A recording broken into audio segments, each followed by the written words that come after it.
Greetings, dear viewer, and welcome to Purposes Crossed, where I hope that people who are called by Jesus for different purposes cross paths and exchange ideas.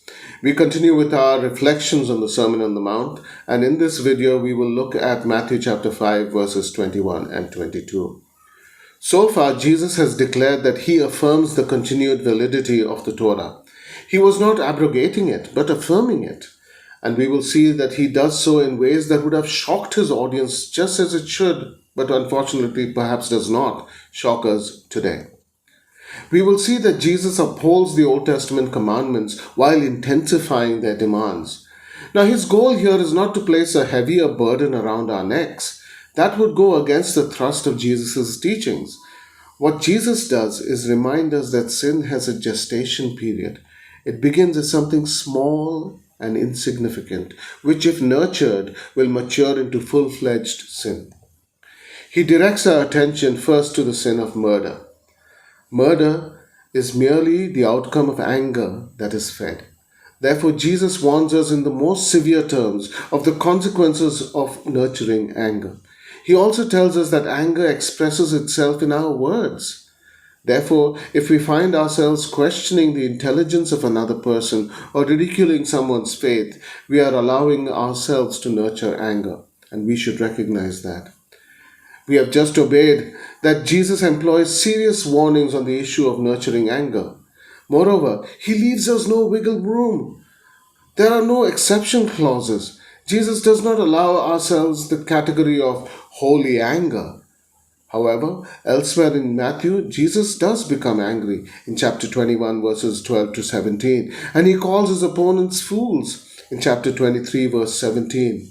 The Bible does have other instances of God and humans becoming justly angry. So, how are we to resolve this tension?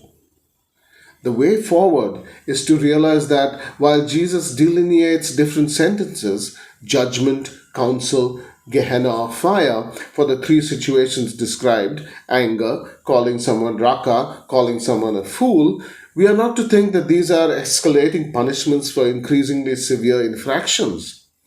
Rather, Jesus is employing the full palette of language to provide an all encompassing warning against anger.